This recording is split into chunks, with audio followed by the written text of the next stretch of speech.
Yo, what's up, Kenji? Rowan. Sweet. There we go. Hello. Hello, hello. Hello, K Football Coaching. How's it going?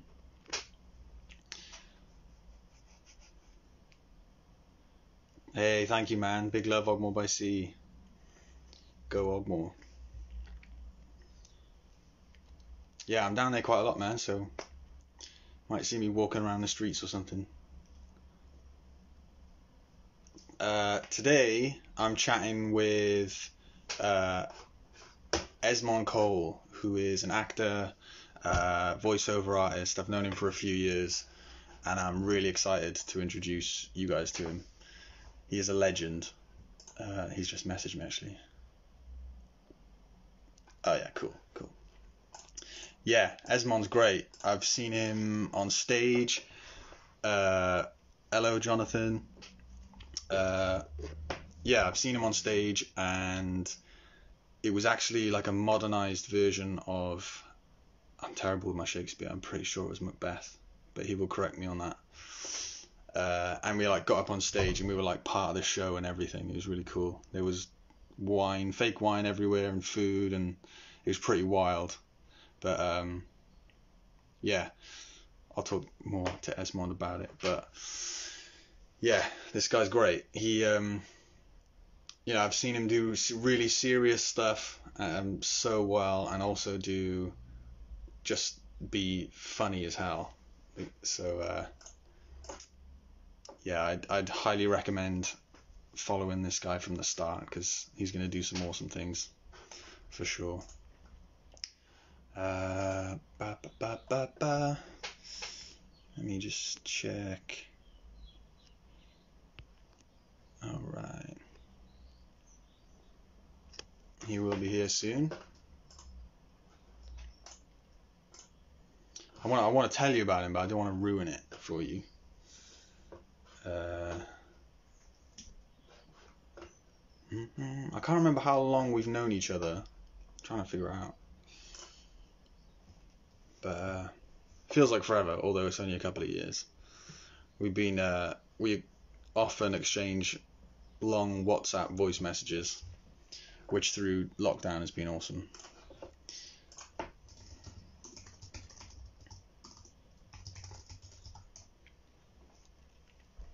But yeah, Esmonde is London-based. What part of London? I can't tell you. I'm terrible with parts of London, but he is London-based. I actually met him when he was living in South Wales, in Swansea, for a role he was playing. It was actually that Macbeth. Pretty sure it was Macbeth. I'm going to ask him when he comes on. Yeah, for that role. He was living in my partner's mum's house in Swansea. Yeah, we just got along straight away. The guy's hilarious. He's a legend. So you will see that in a minute when we get on. He should pop on in less than a minute now. How's everybody doing? Everybody good? Still doing well? Any Breaking Bad fans out there?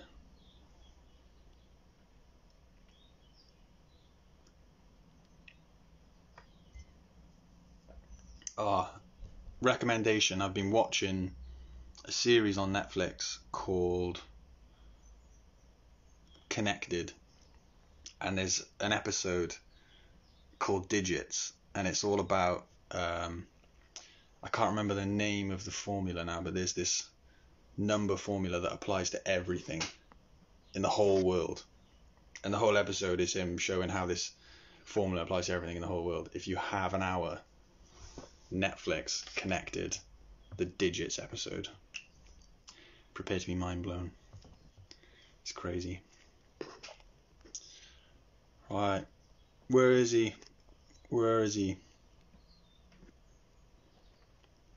Pampering himself. I bet he's pampering himself. I'm joking. Ooh. Okay. Make sure it's turned up.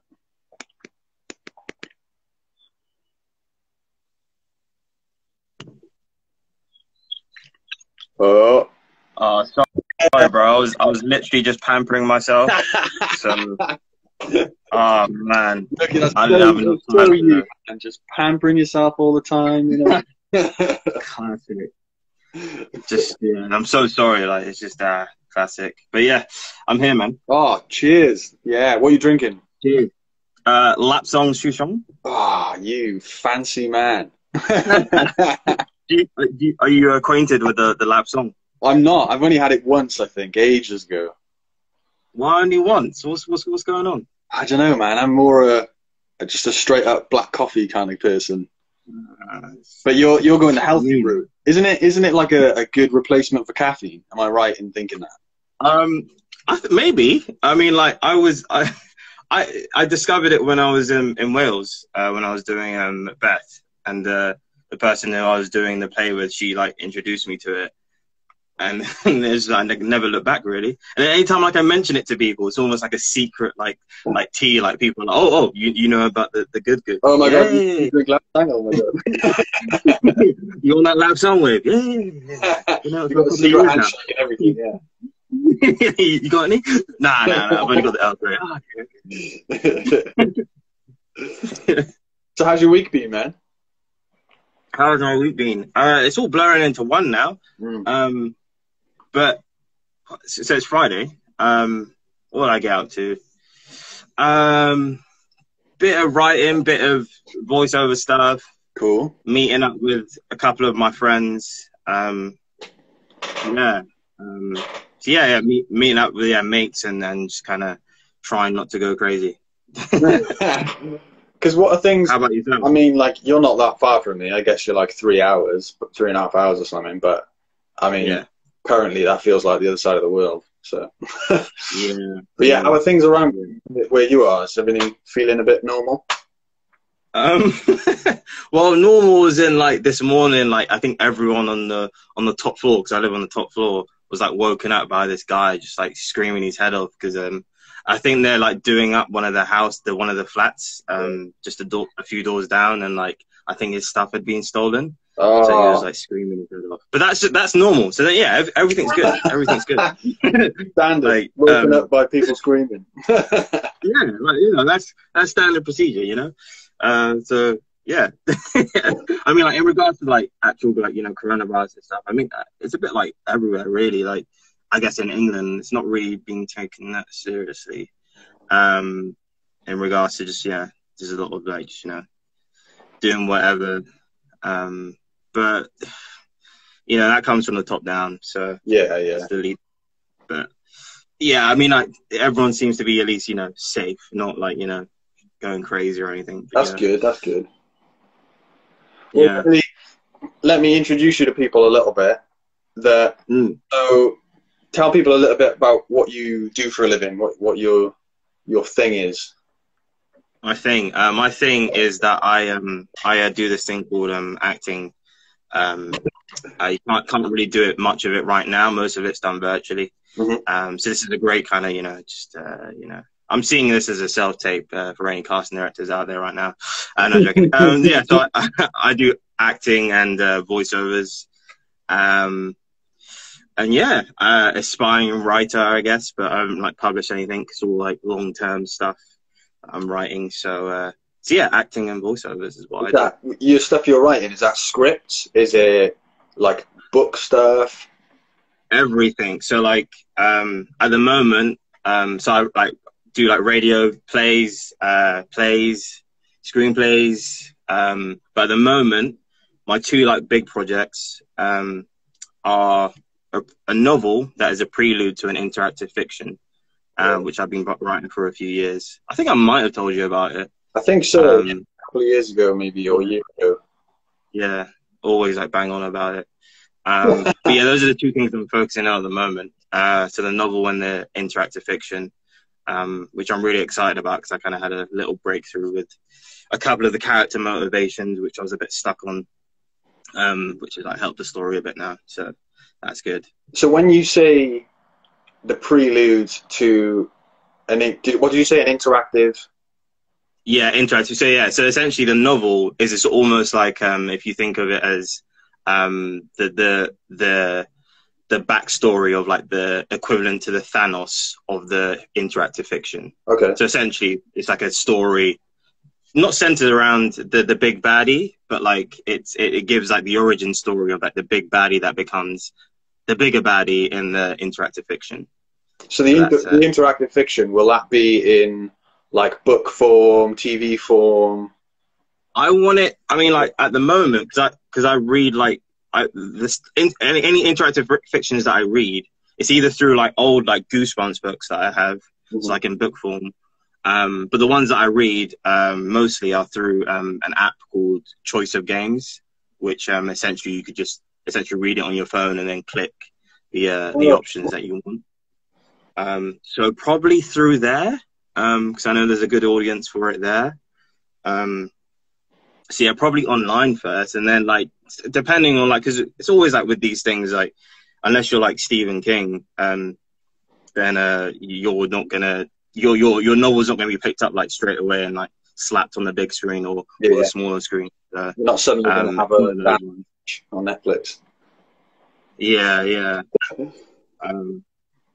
So yeah, we'll see. But I just want to. It's a long term thing. I just want to get it out there when, you know, it's ready to be done and put it on like, you know, the right platform, and then see how it goes from there. Really. Yeah, the most important thing is to get it in front of the right people, isn't it? So if the people on that app are the people that are into that kind of thing, then perfect. Exactly. But it's kind of like trying to, you know, wade through the writing and also trying to, you know, either find voiceover jobs or auditioning for acting jobs. So just kind of going through the motions, really. So how you've been doing that virtually then, I guess? Have you been, because I remember we spoke like a week ago or a couple of weeks ago, and you were saying that you were doing, you know, you were like videoing yourself doing a monologue. Is that how you're having to do them at the moment? Well, that's usually how it is anyway. But like for one of the so I had like a recall for a TV show, and obviously so there's a lot of characters in the script that I was given. So it's basically like a massive Zoom call with all the other like candidates. So that's a lot of stuff being done through that. Or like if projects that were supposed to be on stage were like, you know, maybe two-handers, they've like, you know, you can see a lot of people like recording it on Zoom and then making it almost into like a short film. Okay. So that's a lot of stuff like that has been through Zoom, which I'm sure you're accustomed to as well. Yeah. So. Actually, yesterday was the first time I had my proper full-on Zoom thing with the separate, you know, like breakout rooms. Oh yeah. Oh my god, it was amazing. So cool. Yeah. But yeah, but it does get tiring if you're on there for like, you know, 2 or 3 hours at a time. At the start of lockdown, like the first month of lockdown, I was pretty burnt out. Because I was on it every week and every Sunday, because luckily our church is quite small, so we can still see everyone. But obviously then you're zoomed out if you're already using Zoom midway through the week, and then you're doing it on Sunday again, and then going out into breakout rooms. So yeah, it's so have you been attending your church via Zoom? Yeah. We're very lucky that our church is quite small. It's like a family church, so there's only like max at the moment, like around maybe like just over 30. But we did have our first outdoor meeting last Sunday on the green near mine. So that was cool. Kind of like you're socially distanced. Just like it was so weird because like, you know, we're meeting up for church. Like everything's like normal, but we can't like, sing. So it's just like, oh, okay. You can't sing. No, you can't sing unless you're a qualified musician like yourself. I have zero qualifications, my friend. But unless you're that, then nah, you can't sing. So yeah, it was a bit weird, but it was good, like seeing everyone in the flesh, just like learning how to be social again. Yeah. So yeah. Yeah, I've found that meeting people in real life now, whenever I see somebody, I've like I just don't know what to say. Like, I've forgotten how to communicate with people when it's not on a screen. It's really, I didn't think that would happen, but it's quite I think everyone's trying to like find their groove again, how to chat to people face to face. Yeah, it's so weird, like how it's taken like a global pandemic for us to realize that we really need to cherish our relationships. I mean, obviously, I don't really care about you. I'm happy like we keep this distance here. Same. That's superb. But but no, yeah, it's just mad, like interesting how it's taken something so big for us to realize that we really do need to either repair or don't take for granted relationships that we have. Yeah, definitely. Because it's so much more. It's such a different vibe and energy meeting people in real life as opposed to like on Zoom or something like this. So do you find, like, with that in mind, do you find that like when you're doing for your acting, when you're doing the Zoom things, various amounts of you doing monologues, or you're going through a piece together, do you find that there's like something slightly missing? Do you feel it's a bit, or can you still get the vibe of each other in that sense? It's a tricky one because I did like a couple of like projects, like read-throughs of like Shakespeare at the start of the year. The start of the year. The lockdown feels like a year. At the start of lockdown, and like you still kind of get that adrenaline rush, but it's not the same. It's almost like a different level of adrenaline. It's hard, yeah, and it's hard to vibe. I mean, like, a lot of like acting is pretending anyway, like pretending to see stuff and to pretend that you have stuff with you, especially like in theatre, that you just have to make the audience believes there. And it's almost the same with Zoom or just, kind of stuff like this virtually. You have to, clock into that or tap into that, imaginative state to help you produce the emotions that you need to produce. But I don't know what it is. Maybe it's just, there definitely is something missing, but I don't know what, like, I don't know. It's just, there's something different about the vibe of just being in a physical room with someone as opposed to doing something virtually. There is something cold about it, but also there is, I don't know. It's hard to explain. I know what you mean. It's like I've done a few online kind of performances, and I find them slightly less nerve-wracking, which is good because I don't know why. Maybe it's because I get to do it from my little studio or whatever. But yeah, it definitely feels different. But it's different for me as well than it is for you, because obviously I'm used to doing it on my own. Whereas you are too, but there's more often than not, right? You have to vibe off other people. Part of it is feeling other people's energy in the room and all that sort of thing. Like, obviously it is for me in terms of an audience, but I'm able to do the performance just me. You know what I mean? Yeah. It's more of a solo thing as opposed to you got synergy with others. Yeah. It's a tricky one. Like, hopefully it won't be like this for too long, but definitely, because obviously with the advent of technology, self-tapes were already a thing, and now it looks like if you can save costs, that you'll be doing more and more Zoom calls for like larger people. But a lot of people like realize, especially like directors and whatnot, that they like to have people in the room and feeling what they are, because there is a different energy when it comes to that. But yeah, hopefully that doesn't last for too long, because I'm very looking forward to coming back into doing auditions with actual physical people as opposed to online. Yeah, it makes such a difference, man. It really does, being with somebody. Yeah. What me? It's a coffee going down the wrong way. Would it be happening if you were having a lap song, man? Oh yeah, here we go. Back to the thing.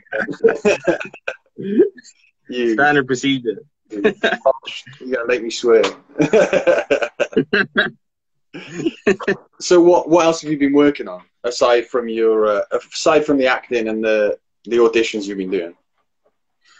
So me and a few of my mates, we're essentially working on a project to bring together a police department and a school to have like a sit down talk. Like the name that we have for the project at the moment is called Stitches. So like the aim is to essentially stitch together broken parts of the community and bring them together. So yeah, we've been having a lot of Zoom meetings and talking about, essentially the idea was to document our process to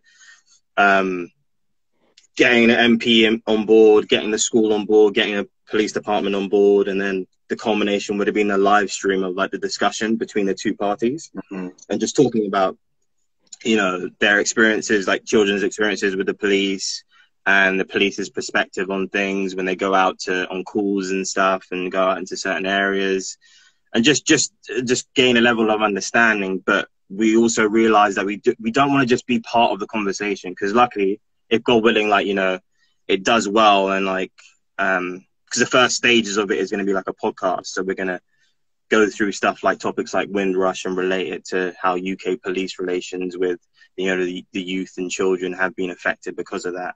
God willing, if the podcast does well, we want to be like part of the, not just the conversation, but part of legally changing stuff or looking at stuff to make an actual impact, as opposed to, I mean, you know, being part of the conversation and being like a resource for people to come to is a great thing. But also, if we can then get a step further and try and change some laws that maybe are a bit too, you know, crazy, then proactive. So yeah, essentially stitching together like broken parts of communities. So we're very much in the early stages of it. I was talking to you, obviously, you know, possibly looking into charity funding and stuff.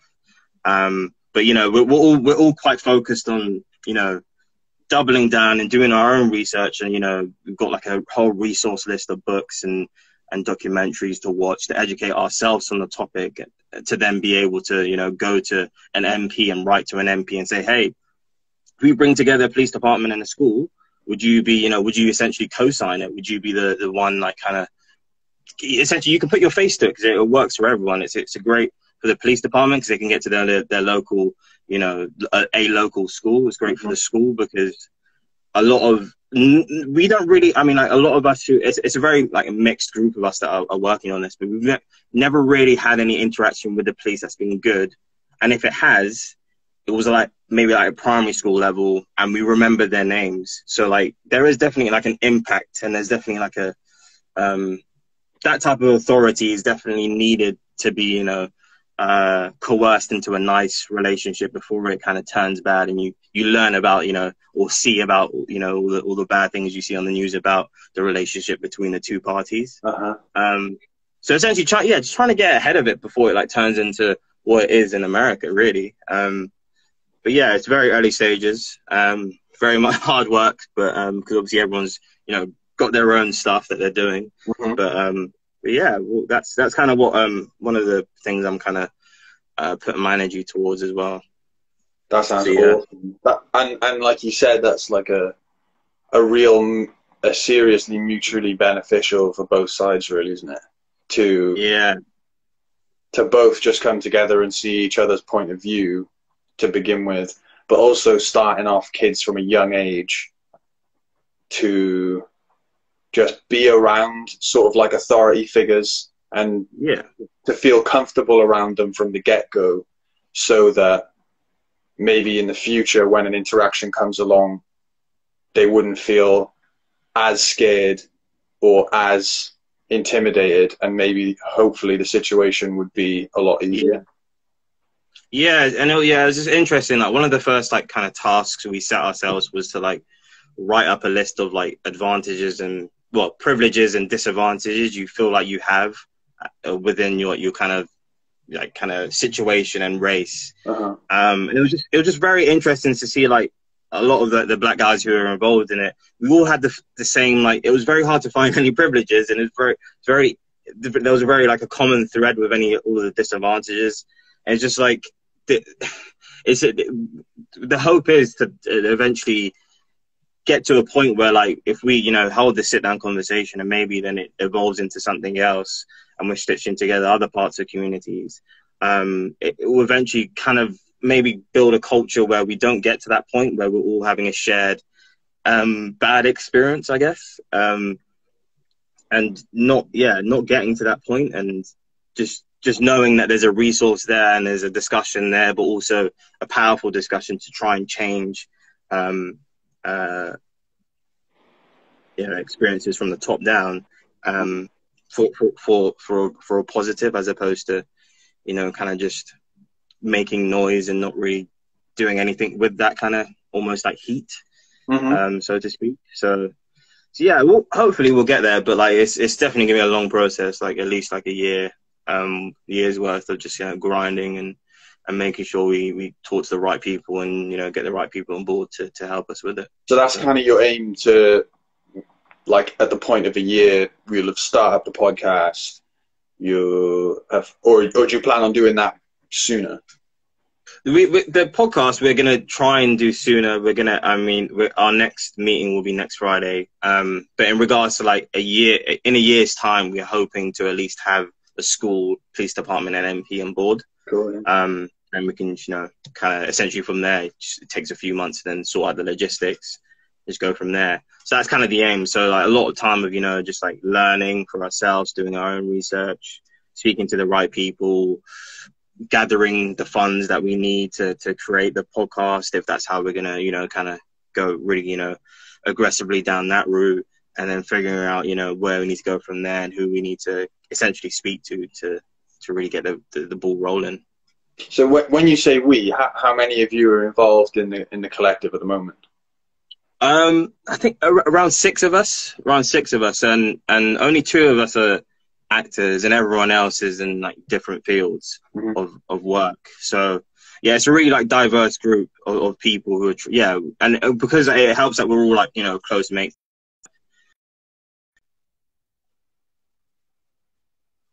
together, these 2 communities, and try and do something good with I guess the information we have, because there's so much information out there. It's just it's almost like a shame not to utilize that to help the younger generation, so to speak. Are you all a similar age? Yeah, all similar age. I mean, like one of us is like 2 years below us, but other than that, we're all pretty much similar age. That sounds awesome, man. You don't currently don't have anything online at the moment yet. Still in the planning stages. Oh no, yeah, because this is like we're maybe in the 2nd, 3rd month ish of just like every 2 weeks we've been meeting up and just like kind of going through and setting ourselves tasks and doing certain bits of research. And with this type of thing, like you always like see that once you do like one thing, you're like, oh cool, we need to then focus on that, and that's going to take a lot of time, so we need to split our focus on this. And plus, like not everyone, this is obviously it's not like it's when no one's getting paid for it, it's like it's a thing that we're trying to do to help people. So no one can split their time, fully focus on it. So, just being realistic with that as well.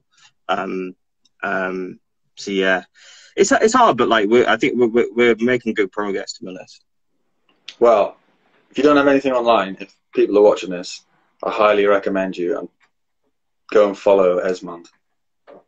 Yeah, you'll eventually see something about it soon. For sure. And I don't know if the handle shows up when you watch this back. So your handle is @King0Cole, right? COL. Yeah. It looks like it at the top, because it's got your name and then my name underneath. So yeah. Sweet. Yeah, I can't see that on my Android. Right. So I was trying to remember how long we've known each other. I was trying to figure that out, but I can't, because I know we met my partner's. You were living at Chris's house in Swansea, my partner's mum. Well, and that was why I was doing. And this is also where I tripped up, because I am not up on my Shakespeare. I know you'll be ashamed of me. It was Macbeth, right? Yeah, it was Macbeth. Now you got it right. Yeah. Yes, I shouldn't have said anything. I think 2 years ago, because 2018. Was it? Yeah. Yeah. Time's flown. I think it's I think a year and a bit, because like that was at the end of the year, and when I was in Swansea, that was like the latest, like near the start of the tour, really. Yeah. So Yeah, I remember you had a bunch more to do. But man, like, honestly, I'm not just saying this because you're here, honestly.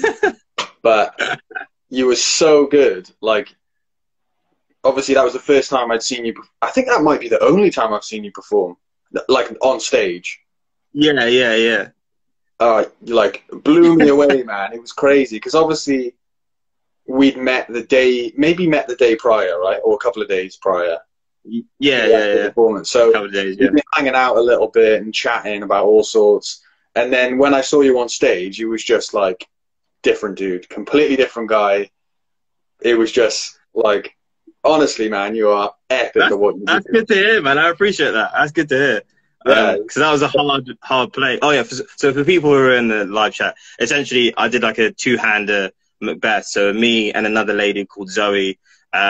I played Macbeth and she played Lady Macbeth. And is essentially the best way to explain it is imagine Macbeth and Lady Macbeth in their castle in a time loop of the story of Macbeth, playing all these other characters, low key trying to figure out how to usurp their fate, and not doing well. And we brought people. Did we bring you on stage? yeah. We brought you. I remember you walked up my aisle and you came up, you stood next to me and you were like, you, and I was like, no. And I was expecting you to like walk away and leave me alone, and then you just stood there and you were like, no, you. I was like, oh God. But it was so Sensational. I forgot I did that. I'm sorry. I'm so glad you did, because it made the whole experience, like, it was so good. Yeah, that was fun, man. Like that was my first ever tour as well. So it was just like kind of baptism of fire, doing something so hectic. Yeah. But yeah, thanks, man. I appreciate the kind words. Can't say the same thing. I'm joking. I've actually seen you perform. I think I've only seen you perform once, and that was at the O2, right? Yeah, in where was it? Islington. Yeah, that's somewhere. Is it Islington? I think it was Islington. Yeah. And that, I love that, man. Like that, because I only like when I bought your album, I was like, this guy. Who is this? Who signed this guy up, man? This is amazing. And then like seeing you live was just like, I can't wait until stuff like kind of lockdown's over, and then you can be like touring freely and doing your thing, man. Oh, Jonathan. Oh yeah, John in the chat. Yes, man like Banner who came to see you. Jonathan actually put in a little question box. His question was, when am I going to go to one of your shows with Esmonde again? Hopefully soon, man. AP, man. Yeah. Oh yeah, that was I don't really go to any concerts really, like, as well. So that was a good experience. Yeah, that was a nice one, man. And getting to sing with I'm the worst with names. I should not have started that sentence. But I'm the worst. But it was also a Canadian duo. One of them was called Mercy, maybe. That's it. Mercy was one of them, and I remember Mercy was as a Canadian duo, two women, and Mercy was standing in for one of the others who was really heavily pregnant. Yeah. The thing with them on stage was beautiful, man. I don't get to do that as much as I'd like, but getting to sing with another act and just be in there singing their songs and doing their thing is so much fun. It looked like such a vibe as well. It was just like, because it helps that everyone's talented as well, but like it was just such a vibe. It's a shame that they had that Dan guy involved, but you know, that's how it is. That's how it goes. That's how the dice rolls. No, I love that. I love that. That was a wicked night, man. Cameron was the name of the other one. Oh yeah, that's it. Yeah. Yeah, and I remember she said she lived in a caravan I'm pretty sure it was the middle of nowhere in Canada with her dog, and that was in between touring. She just lived in a caravan with her dog, chilling out. Pure. That's a real artist. That's a pure artist. That is an art. Yeah. Oh my God. Yeah. Well, I had a couple of things I wanted to ask you actually. This is an easy one, right? dream acting job. If you could just pick one, which one day you will be able to, what's it going to be? Playing Benedict in Much Ado About Nothing at the Globe. Which is funny enough, Much Ado About Nothing was supposed to be happening at the Globe this year, and I did like kind of push my agent to be like, "Yo, send them a billion emails." But I got something else instead. But obviously that didn't happen because you know this thing that's happening in this world. I'm not too sure what the name is. I think it's Sovid, Something like that. Lovid 18, yeah, something like that. But yeah, luckily I got something else. But like, Benedict, Much Ado About Nothing. That's like my favorite. That's like if you see my like show reel, that's like my first like speech on there, which I'm probably not going to change. And it's just like, yeah, it's just a role that really resonates with me. That the banter between him and Beatrice is just, yeah, I just see a lot of myself in Benedict, and just I really love I mean, like Shakespeare's language is beautiful in general, but like I can't wait to play with that. Hopefully, God willing, in a few years' time. I reckon so. Years. I really do. Yeah. Hopefully. So does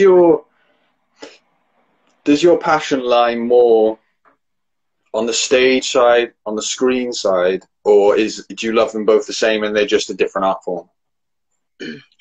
It's funny, because it definitely is theatre, but like once you taste a bit of screen and then you do it, it's just like, ooh, this is, because it's a completely different art form and it's a different technique and different way of thinking, whereas theatre is just a bit more.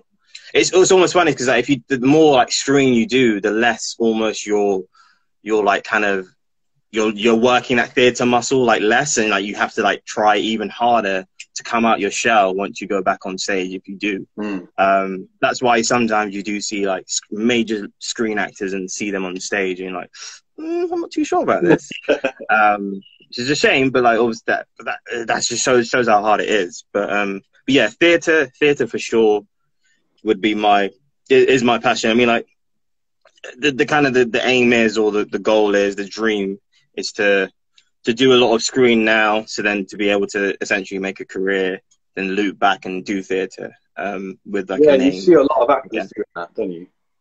Yeah.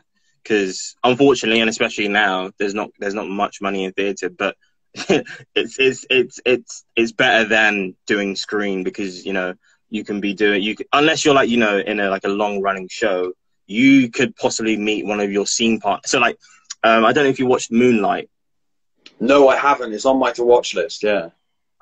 Well, Naomi Harris. I won't spoil it for you. She plays one of the main character's mother. And she met her scene partner, so the main guy in it, only like 20 minutes before they started shooting. And this was like a gut-wrenching scene, like one of the pivotal moments in the movie. So that's the nature of like screen. Like you can meet someone that you've seen as a character on this piece of paper, and then be like, okay, cool, I'm learning this line, I'm gonna learn how to do this, and then like you meet them in real life and have to like try and vibe with each other. Or you don't, and then like you just go on and try and do your job. Whereas theatre, like you meet up, probably minimum 3 weeks rehearsal, and then you're doing a run for like however long it is. That's wild. So, like, how did they pull that off? Because I thought you'd have, I know it was an independent movie, right? I'm not too sure, but like that's normal for like screen, like. Like really? any TV job I've done, I mean, this is only because I couldn't, for one of them, I couldn't do rehearsals, and my scene partner was David Mitchell. So like, obviously, it would be great to actually meet the celebrity first, and then like get over yourself, and then do the scene. But I didn't get that because I couldn't do rehearsals. Sometimes you get rehearsals, but even so, it's not as long as depending on the budget, it's not as long as theatre. But yeah, what they had to do is just act, just do what they do best, and that's all you could do. But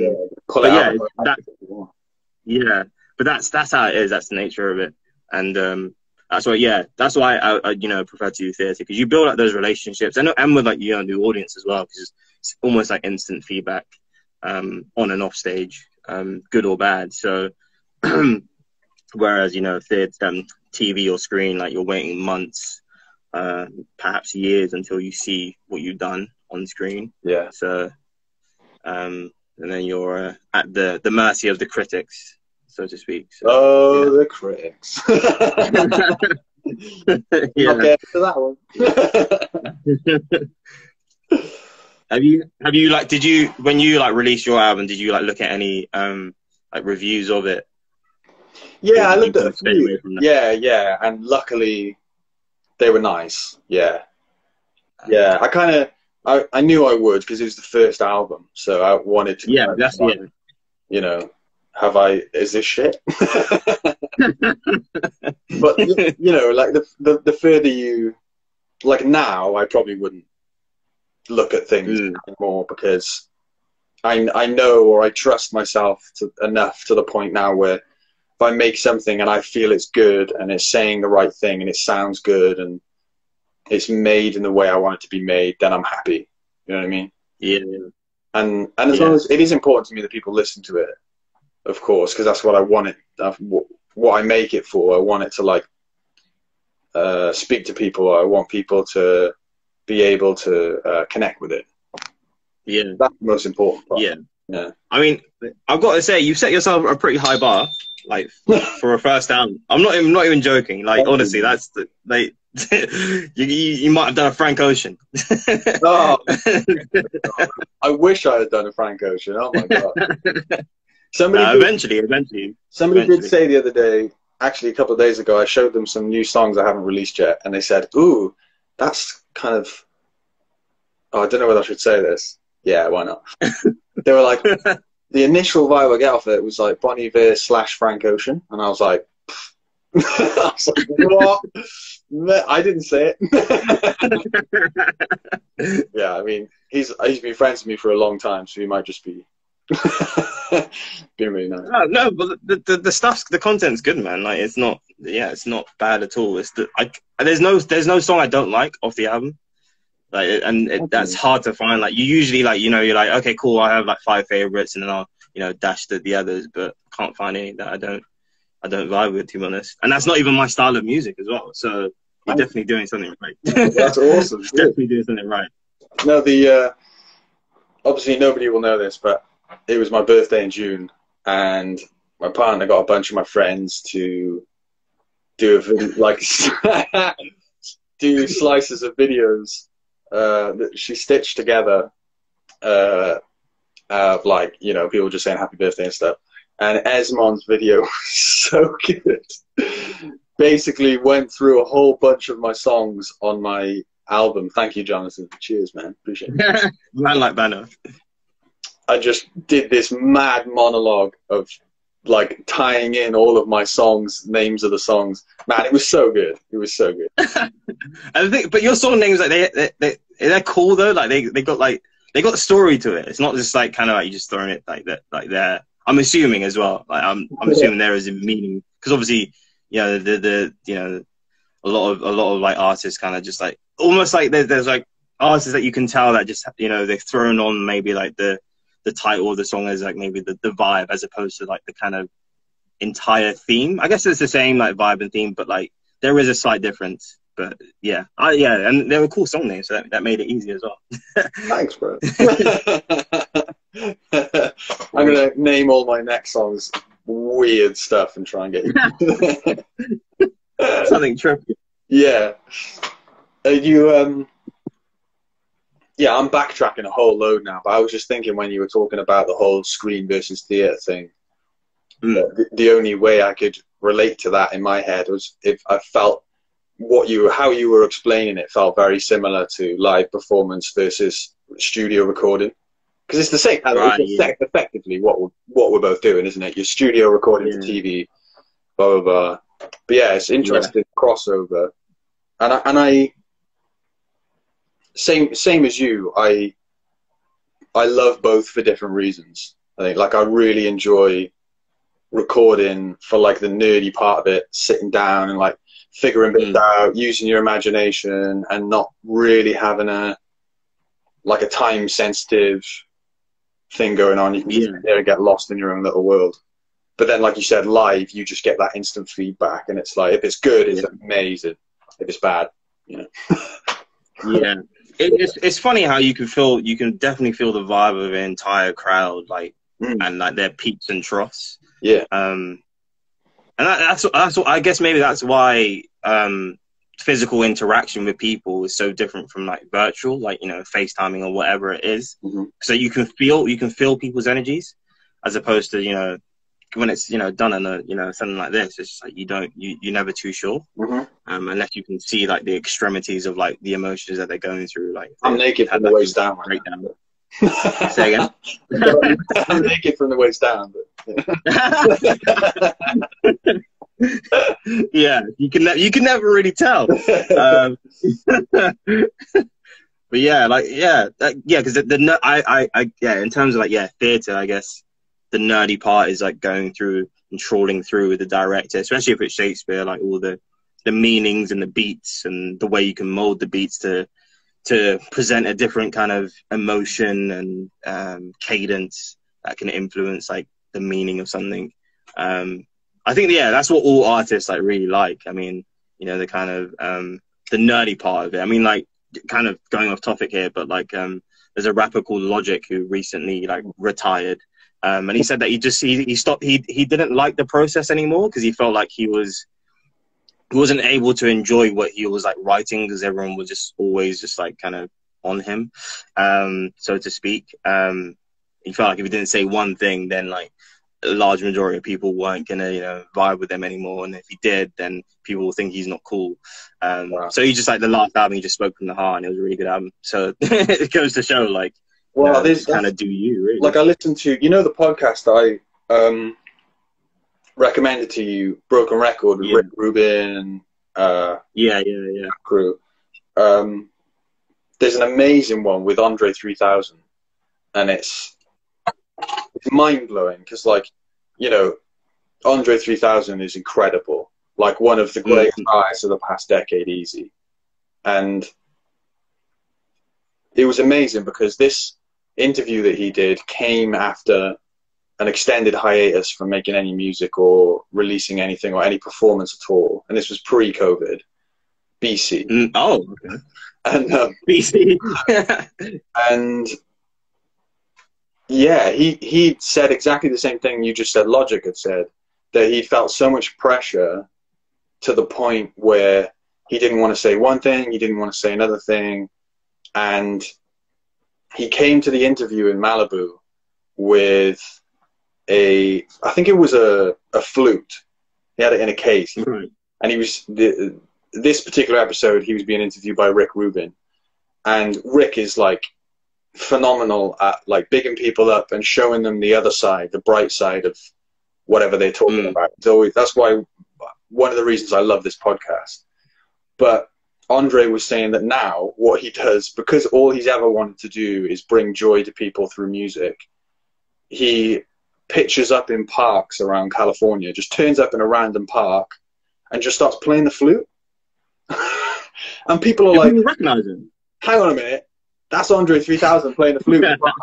And like, you know, everybody just crowds around and he just like makes a whole performance out of it, might do a bit of singing. And but yeah, he had that same thing. He had that same anxiety of being super famous and not feeling like there was too much pressure. But then Rick Rubin, it's well worth a listen because I'll never be able to say everything that Rick said, but he was saying, you know, the fact that you've got so many fans and the fact that so many people are listening almost give you the freedom to just do what you enjoy. It doesn't matter anymore if you make something that people don't like and some people write some bad reviews about it, because you've like made it. You're free to do anything you want at the time. As you know, in art, the freer you are, the less inhibitions you have. You feel like nobody's watching, or just the freer you feel, the better the art is. Always is. Yeah, and yeah, it's an interesting one because, like, you know, as like you start out your career, like there's certain, like, especially like as a performer, you have to do certain, I guess, maybe art pieces that maybe you're not fully with, maybe, or just like maybe the character you're not fully with, or whatever it is. But then hopefully, God willing, like over time, you get to be able to do the certain projects that you want to do and influence people or make a certain statement about whatever it is, like in the latter stages of your career. But then obviously that's almost like maybe the parallel to kind of the music industry where, like, you know, you're writing lyrics and, you know, at this high point where you're being able to choose like which movies and TV shows you do, and like people are judging you based off that. And you have to, you know, really stand your ground with that, I guess. But yeah, it's just, it's just, you know, that's what being an artist is, being able to freely say and creatively do it in a way that people will just have to accept, I guess, and just understand it in whatever way that they need to understand it without feeling inhabited by any emotions that aren't positive or constricting to what you need to do. So yeah, like I say, with that in mind, like and talking of podcasts as well, I also listen to WTF with Mark Moran. Do you know that podcast? No, I don't. Mark Moran's like a comedian and actor, American guy. He came to like fame later on in life. Now has like a bunch of Netflix specials and is on he's on this Glow, you know, Glow on Netflix. Okay. I think it's called Glow. Anyway, he's doing really well, and he's also got this podcast which has been running for years, which is like his most successful thing, and it's called WTF. And he's had like Barack Obama on it, which was a mad episode because normally he talks with like actors and musicians. He's big into music himself, and at the start of the podcast, he plays some like filthy blues guitar just because he likes it. It's like at the end of every podcast. But yeah, I think it was in like 2015, 2016, when Obama was coming to the end of his term, and he was trying to, you know, it was his last few months, and he was really pushing people to kind of look after the environment, and he was doing that. He was doing a bit of a tour talking about that kind of thing, and obviously they videoed this episode because it was just so insane that the president of the United States comes, because basically he films his podcast in his garage next to his house, right? And he said at the start of the podcast, always he does a bit of an intro, you know, before the actual podcast starts, and he was like, basically for the last 2 or 3 hours there's been an FBI helicopter circling my house. He was like, my back garden, side alleys, and all of the adjacent streets are just full of unmarked FBI cars. I've had to have the house swept and everything. And then like, Obama just comes in like 5 minutes before they start or less. They do this chat, which is a great chat, but it lasts way less than any of the others. And then they just like ship him back out again. And then the helicopter disappears and all the cars go. And he's just left in his garage in his house. Like, what the fuck's just happened? So good. Really good. But actually, I went on a mad tangent then. I'm sorry. I must have listened to that. Yeah, WTF. He recently did an episode with Jim Carrey.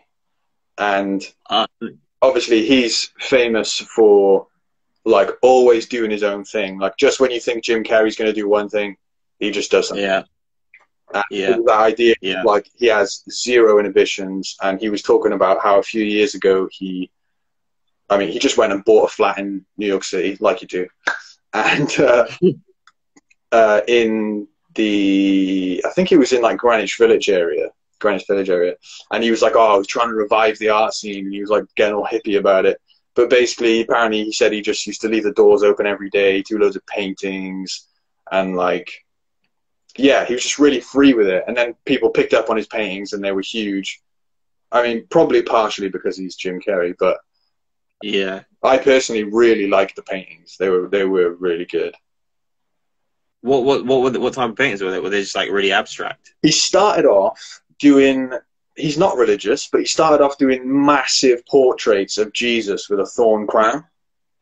And they were amazing. I don't know why, he even said, he was like, I don't know why I decided to do that right off the bat, but I just drew this face. I felt it looked like Jesus's face, and I just kept doing them. So, but they're hugely colourful. They're like, you know, they're like a rainbow of colours. And Yeah. he then started doing other portraits, and now they're getting more and more abstract. But they're well worth it. Like, Google them. Shall I Google them now and show you? Yeah. Ready? But his they're probably just knowing my luck now, they'll just be the terrible ones. Oh, he's done a bunch of all the ones that sold under like 10K. Those ones. Like, probably aren't any. So it started off stuff like this. Yeah.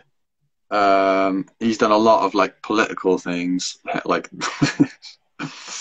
right. I guess that's a self-portrait.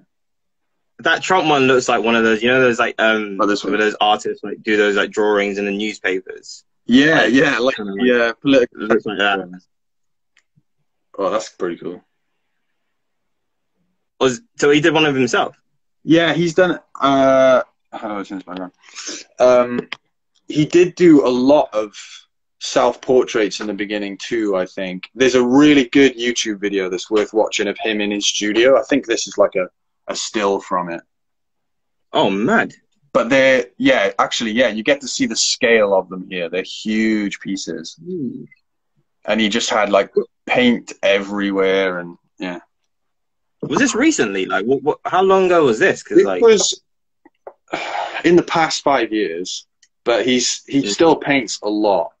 But I think he started that a few years back. Yeah, I think he just got sick with. He didn't want to act for a little while, so. Yeah, I mean, yeah, when you got that ability to not be able to act for a little while, that's great. Yeah. Oh, do you know what? I'm just gonna go paint for a bit. Yeah. But you never learned how to paint, now, you know. I'm very aware that we're potentially the wonderful Instagram are gonna cut us off in 3 minutes, probably, because they give us an hour and then cut us off. So before I go ahead and ask you some more questions and we inevitably get cut off, thank you so much for taking the time to chat to me and come on. Thank you for having me on, man. No, not at all, man. I really appreciate it. And as I said before, if people are watching this later on, go and follow Esmonde on Instagram, because man's a legend and he really is going to be doing amazing things. So, but yeah, man, I really appreciate it. Thank you. Thank you. Pleasure. Always a pleasure. Yeah. This is an answer to prayer, because I wanted more, because I was like, because I was almost like feeling like holed up, like doing writing and just like stuff online. So I need some human interaction. And God was like, all right, here's your friend he's popped up. He wants to meet here. And here's this person who wants to meet there. I'm happy to be available for that kind of thing. And then he was like, I'm sorry, I got Dan at the end of the week. Is that okay? I'm like, oh, no, okay, cool. Free. Oh, go on, man. All right, I'll take it. Desperate, man. I'll try and squeeze in, because I've had a couple of questions for you. I realise that I have 1 minute left now because I've been chatting shit. So, I want. Oh man, so there was quite a lot of questions actually. Are these the ones that got sent in, or like? Yeah. So. Oh, snap. What might be nice, because we'll probably get cut off during this, but what might be nice is, do you think, as a result of it that shall not be named, there are going to be there'll be any kind of positive changes, or have you seen already any kind of positive changes, whether that be in like the art world, the theatre world, your personal life, even whatever? I think in terms of maybe mental health and also just security, because obviously 25 seconds. Like, sorry. 25 seconds. Well, like mental health and security, I think, like, you know, I think theatres and just the arts in general are going to push forward to try and make some major changes to hopefully make it more inclusive and easier and more secure for people to do what they love to do. So yeah, hopefully that's what I'm hoping. I hope so too, man. Yeah. I'm so sorry, dude. 3 seconds.